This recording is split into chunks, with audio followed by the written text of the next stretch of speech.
ہسپانیہ کے نام سے نظم لکھی ہے علامہ اقبال نے، جس میں علامہ اسپین کو ہسپانیہ کو کہتے ہیں ہسپانیہ تو خون مسلمان کا امین ہے، تو خون مسلمان کا امین ہے، امانت دار ہے۔ ہسپانیہ تو خون مسلمان کا امین ہے، مانند حرم پاک ہے تو میری نظر میں۔ علامہ نے ہسپانیہ کو، اسپین کو خراج تحسین پیش کیا ہے اور کہا ہے کہ تیرا مقام تو اتنا بلند ہے گا کہ جس طرح کعبے کو اور حرمین شریفین کو میری نگاہ میں احترام کا مقام حاصل ہے، جس مقدس مقام کو میں اتنے احترام کے ساتھ، اتنی تکریم کے ساتھ، اتنی تعظیم کے ساتھ، اتنی رسپیکٹ کے ساتھ دیکھتا ہوں، اسی طرح تیرا مقام بھی ان شہروں کے نسبت سے میری نگاہ میں ایسے ہی ہے گا۔ کیوں کہ تیری زمین کے اندر ان مسلمان شہداء کا خون پوشیدہ ہے، اس کا تو امانت دار ہے، تو نے اپنی خاص میں ان کے خون کو جذب کر لیا ہے۔ ہسپانیہ تو خون مسلمان کا امین ہے، مانند حرم پاک ہے تو میری نظر میں۔ اور آگے کہتے ہیں کہ پوشیدہ تیری خاک میں سجدوں کے نشاں ہیں، پوشیدہ تیری خاک میں سجدوں کے نشاں ہیں، خاموش اذانیں ہیں تیری باد سحر میں۔ کہتے ہیں کہ تیری جو خاک ہے نا، یہ جو مسلمانوں نے، بڑے بڑے مجاہدوں نے، بڑے بڑے علماء نے، محدثین نے، صوفیاء نے، اولیاء نے، اہل اللہ نے اور اہل علم و اہل کمال نے تیری خاک پہ جو سجدے کیے ہیں، ان سجدوں کو تیری مٹی نے اپنے اندر پوشیدہ کر لیا ہے۔ جس زمین پر سجدہ کیا ہوگا اور نشان پوشیدہ ہوں گے، اس کو پوشیدہ رکھنے کے لیے دوسری مٹی اس پر آ گئی تاکہ وہ نشان اس میں پوشیدہ ہو جائے۔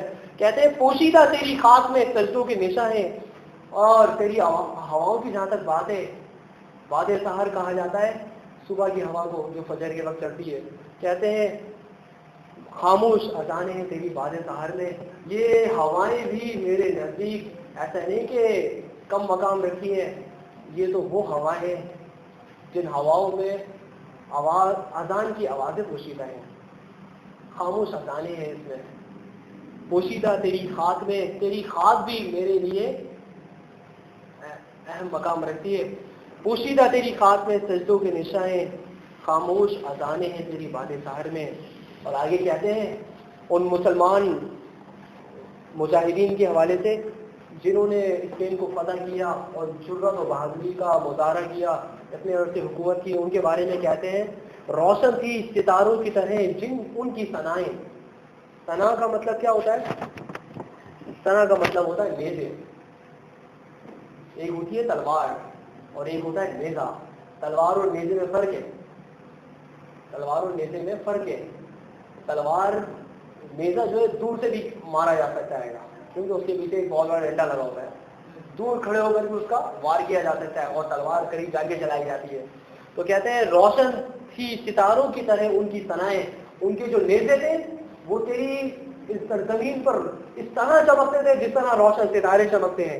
خیمے تھے کبھی جن کے تیرے کوہ کمر میں، اور تیرے پہاڑوں کے دامن میں جن کے خیمے لگے ہوتے تھے۔ کہتے ہیں اس لیے تو تیری یہ سرزمین اتنی مقدس ہے، اتنی محترم ہے۔ کہتے ہیں پھر تیرے حسینوں کو ضرورت ہے حنا کی، حنا کہا جاتا ہے مہندی کو۔ پھر تیرے حسینوں کو ضرورت ہے حنا کی، اگر تیرے حسن کو، اے اسپین، اگر تیرے حسن کو اگر مہندی کی ضرورت ہے کہ مہندی لگا کر حسن کو اور بڑھایا جاتا ہے، اگر تیرے حسن کو میری مہندی کی ضرورت ہے، باقی ہے ابھی رنگ میرے خون جگر میں، تو فکر نہ کر، میرے خون جگر میں ابھی خون باقی ہے۔ اس خون کو میں تیری سرزمین کو شاداب کرنے کے لیے، آراستہ کرنے کے لیے، مزین کرنے کے لیے اور سجانے کے لیے استعمال کروں گا۔ ایسا نہیں کہ میں تیری قربانی کے لیے پیچھے ہٹ جاؤں، اگر مجھے میری قربانی کی ضرورت پیش آ جائے تو ابھی خون جگر میں خون باقی ہے۔ مانا کہ زمانہ گزر گیا، مسلمان کا خون ٹھنڈا ہو گیا، لیکن خون وہی ہے یہ، صحیح؟ تو کہتے ہیں پھر تیرے حسینوں کو ضرورت ہے حنا کی، اگر تیرے حسن کو مہندی کی ضرورت ہے، باقی ہے ابھی رنگ میرے خون جگر میں، فکر نہ کر، خون جگر خون قلب ابھی حاضر ہے۔ اور کہتے ہیں آگے کیوں کر خس و خاشاک سے دب جائے مسلمان۔ خس و خاشاک کہتے ہیں گھاس پھوس کو، کسے کہا جاتا ہے جی؟ گھاس پھوس کو کہا جاتا ہے۔ کہتے ہیں کیوں کر، کیسے، کیوں کر خس و خاشاک سے دب جائے مسلمان. ارے یہ مسلمان گھاس پھوس سے کیوں دب جائے؟ گھاس پھوس سے مراد وہ نان مسلم، یہ امریکہ، یہ یورپ، یہ مرادیں گے، یہ دشمنان مصطفیٰ، یہ منکرین مصطفیٰ، یہ دشمنان اسلام مرادیں.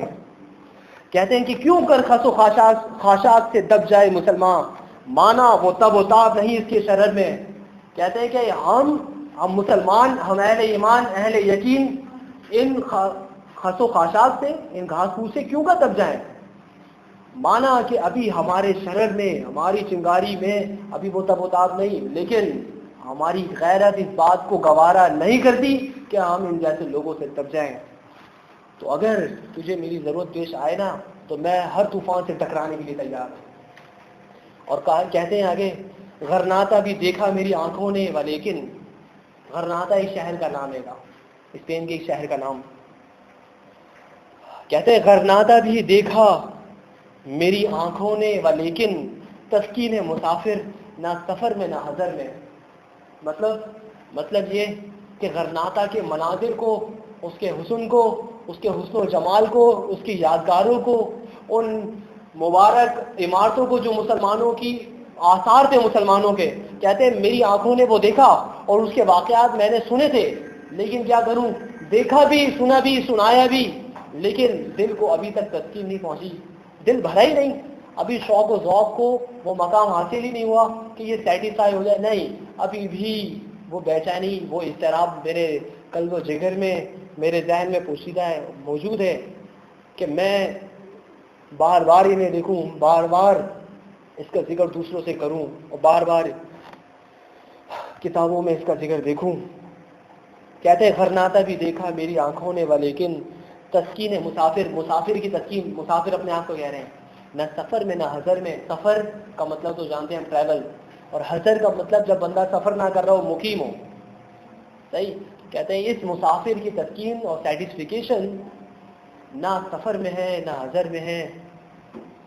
مسلمان ایک مسافر کی طرح ہوتا ہے کہ اس کا دل دنیا کی رنگینیوں سے تسکین نہیں پاتا، اور نہ ہی وہ منزل کو قبول کرتا ہے گا، اور وہ ہمہ وقت دنیا کے مناظر میں، دنیا کی حقیقتوں میں خدا شناسی ڈھونڈتا رہتا ہے کہ خدا کی پہچان مل جائے. تو میں نے اگرچہ غرناطہ دیکھا، اسپین دیکھا، مسلمانوں کی یادگار دیکھی، مسلمانوں کے آثار دیکھے، لیکن ابھی بھی سیٹسفائی میں نہیں ہوا.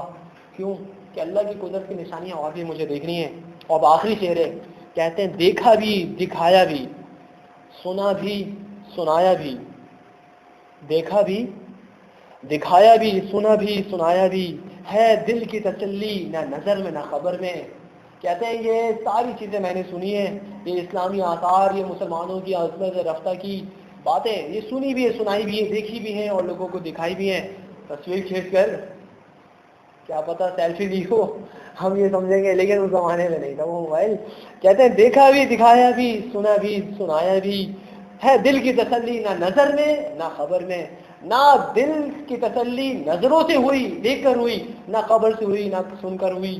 کہ مسلمانوں کی داستانیں میں اور بھی سنانا چاہتا ہوں، ابھی دل ان باتوں سے سیٹسفائی نہیں ہوا، ابھی چین اس کو نصیب نہیں ہوا. یہ کام تو میں کرتا رہوں گا، تاریخ لوگوں کو سناتا رہوں گا، اور لوگوں کو بتاتا رہوں گا کہ یہ تمہاری عظمت کے مینار تھے، یہ روشن مینار تھے، یہ ہمارے آباء و اجداد تھے، یہ سلف و صالحین تھے، ہمیں ایسا بننا ہے. یہ ان کا کریکٹر تھا، یہ ان کے اوصاف و کمالات تھے جن کی وجہ سے دنیا پر حکمرانی کرتے تھے. تو لوگوں یہ میسج، یہ پیغام علامہ کا لیتے جاؤ کہ تاریخ کو کبھی نہیں بھولنا. جو قوم اپنی تاریخ بھول جائے وہ ترقی نہیں کر سکتی.